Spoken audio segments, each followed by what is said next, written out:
सपा के वरिष्ठ नेता और जेवर विधानसभा से संभावित प्रत्याशी और एक किसान संगठन के राष्ट्रीय अध्यक्ष डॉक्टर विकास प्रधान के जन्मदिन पर हजारों लोगों ने दी बधाई।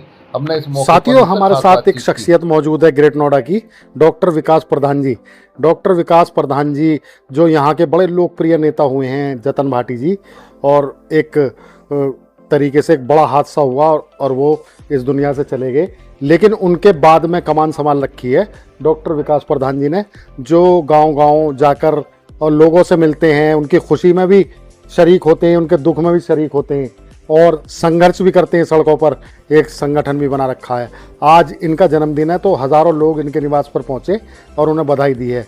तो सबसे पहले तो आपको जन्मदिन की शुभकामनाएं। बहुत बहुत धन्यवाद सैफी साहब, आप भी समय निकाल कर आए शुभकामनाओं के लिए, उसके लिए विशेष धन्यवाद। और सुबह से ही क्षेत्र के सभी नौजवान साथी और बड़े बुजुर्गों को लगातार फ़ोन कॉल से लेके और खुद व्यक्तिगत लोग आके यहाँ बधाइयाँ दे रहे हैं। और वो उनका प्यार जो हम लगातार समाज में घूमते रहते हैं, सुबह से शाम तक उनकी लड़ाइयाँ लड़ते रहते हैं, उनके लिए संघर्ष करते रहते हैं, उनके सुख दुख में हमेशा खड़े रहते हैं, उसका प्यार देखने के लिए मिलता है। जब भी हम उनके बीच में जाते हैं तब तो मिलता ही है, लेकिन एक प्रक्रिया है कि आज जन्मदिन के तौर पर उन लोगों ने इतनी ढेरों बधाइयाँ शुभकामनाएं मुझे दी। और वाकई जब ऐसे दिन पे लोग इतने तहे खुले दिल से जब आपका स्वागत करते हैं, आपकी चीज़ों को एहसास करते हैं, तो ये एहसास होता है कि आप जिस तरीके से समाज में लगातार भाग रहे हैं, दौड़ रहे हैं, 24 घंटे समाज के बीच में रहते हैं, तो फिर ये एहसास हो जाता है कि हाँ, आप किसी अच्छी लाइन पे चल रहे हैं और समाज का आप आगे भला करना चाहते हैं। अच्छा विकास जी, आप ज़मीन पर संघर्ष करते नज़र आते हैं। कभी कोई आंदोलन होता है जैसे ग्रेट नोएडा अथॉरिटी पर होता है, और जेवर एयरपोर्ट पर भी हुए, उसमें भी आप शामिल हुए। तो क्या रणनीति है आपकी, क्या योजना है? योजनाएं स्पष्ट हैं। हम हमेशा किसानों के और मजदूरों की लड़ाई लड़ते हुए आए हैं और लड़ते हुए रहेंगे। जैसे अभी 2 दिन पहले हमने ग्रेट नोएडा प्राधिकरण पर हमारे जो साथी हैं 12 ऑपरेटर्स, उनकी समस्याओं को लेकर धरना दिया 2 दिन का। उसमें जो उनकी समस्याएं थी, चाहे सैलरी को लेकर हो या हेल्थ कार्ड को लेकर हो, CSIF जो उनके कार्ड होते हैं उनको लेकर हो, या उनके बोनस को लेकर हो, या उनकी जो सैलरी बढ़ोतरी होनी है उसको लेकर हो, उसको जो लेकर जो हमने आंदोलन करा था, तो उनमें हमने जीत मिली है। और हमारे जितने भी 12 ऑपरेटर, लगभग मुझे लगता है कि 750 लोग जो इससे प्रभावित हैं, उनको इसमें एक बड़ा मजबूती के साथ हमने उनकी बात उठाई, उसमें हमारी जीत हुई है। और लगभग 350 या 400 गाँवों से लोग ये जुड़े हुए हैं। तो आप लगाइए कि जब आप 350-400 गाँवों के लोगों को एक जीत के परम पर ले जाकर और एक पटल पर जीत दिलाते हैं, तो वाकई एक अच्छा एहसास होता है। और इससे लड़ाई को हम लगातार निरंतर आगे बढ़ाते रहेंगे, और जब तक हमारे अंदर सांस है, जब तक हम लड़ाई लड़ते रहेंगे। अच्छा विकास जी, कभी कभी जिक्र होता है राजनीति में कि विकास प्रधान बिल्कुल जतन भाटी के नक्शे कदम पर चल रहे हैं और चुनाव लड़ेंगे, तो ऐसी भी कोई योजना है? बिल्कुल, योजनाएं हैं, स्पष्ट हैं। और जब आप राजनीति में होते हो तो चुनाव लड़ना चाहिए, और जब आपको परिवर्तन लाना है और लोगों की लड़ाई आपको लड़नी है, तो सड़क के साथ साथ आपको सदन में भी लड़ाई लड़नी पड़ेगी। तो उसके लिए चुनाव की एक प्रक्रिया होती है। तो जब चुनाव की प्रक्रिया बनाई है, जो नेताजी होते स्वर्गीय जतन प्रधान जी, तो क्या पता आज सदन में होते, क्योंकि उनका भविष्य इतना उज्जवल था। लेकिन कहते हैं कि जब हमारे जीवन में अंधकार आना था, वो आके गया है। वो दुख तो आजीवन हमारा रहेगा, वो तो कोई ख़त्म नहीं कर सकता। लेकिन उनका एक सपना था कि विधानसभा में पहुंचने का, तो उसकी तरफ भी हम अग्रसर हैं और लगातार उसके लिए भी हम संघर्ष कर रहे हैं। 2027 में हमारा जेवर विधानसभा पर तैयारियां शुरू हैं, और आगे भविष्य में हम जेवर विधानसभा चुनाव की तैयारियों में। तो जेवर विधानसभा का आप जिक्र कर रहे हैं।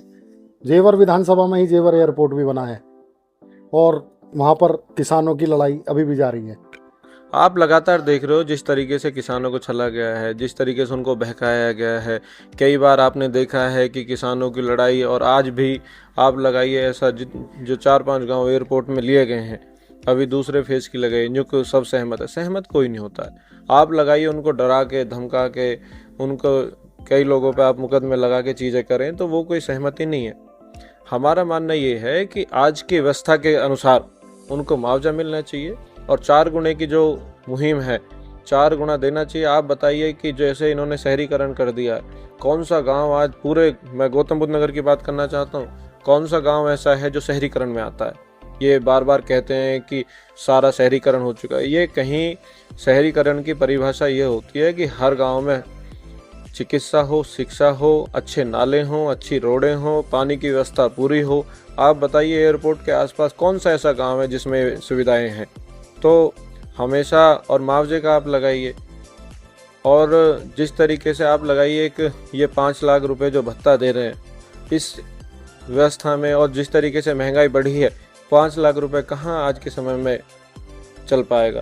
तो उन्हीं सभी चीज़ों को लेकर हमारी रहती है कि देखो डेवलपमेंट चीज़ें हो रही हैं। आपको वैसे जानकारी भी होगी सैफी साहब कि इस एयरपोर्ट की जो एनओसी हुई थी वो समाजवादी पार्टी के दौरान हुई थी, इसको जो एनओसी मिली थी। तो हमारा डेवलपमेंट के लिए तो हमेशा से विज़न रहा है समाजवादी पार्टी का भी, और जितने भी संगठन यहाँ चलते हैं वो किसानों के हित के लिए में चलाते हैं कि कैसे किसानों का भला हो चुके।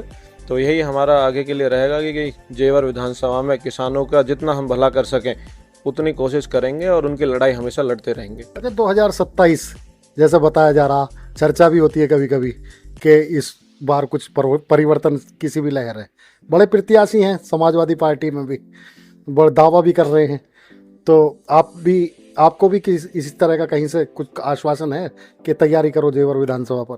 देखिए, आज मैं यहाँ पे बताऊँ, जैसे समाजवादी पार्टी से हम जुड़े हुए हैं और समाजवादी पार्टी हमेशा खुले विचारों की पार्टी रही है, और हमेशा उन्होंने देखा है कि जो ज़मीनी स्तर पर लगातार मेहनत करते हैं, उन्होंने हमेशा ज़मीनी स्तर कार्यकर्ता को ऊपर बढ़ाने का और उसे साहस देने का उन्होंने काम करा है। और जिस तरीके से आपने कहा है कि आपको कहीं से आश्वासन हमेशा मिलते हैं और आश्वासन पे ही आगे काम करा जाता है, और आश्वासन जब मिला है उसके बाद ही हम लगातार ग्राउंड पर लगातार मेहनत करने का काम करते हैं। और ये तो आज़ाद देश है, यहाँ कोई भी तैयारी कर सकता है। हम ये नहीं कहते, हमें कोई भी कर सकता है, कोई भी हर हालत में चुनाव लड़ना। हाँ, चुनाव लड़ेंगे। चुनाव समाजवादी पार्टी से बिल्कुल चुनाव की पूरी तैयारी है, और पूरा पक्का हमारा दावा है कि हम अपनी प्रत्याशी बनेंगे और इस सीट को निकालकर 2027 में लोगों की सेवा के लिए समर्पित करेंगे।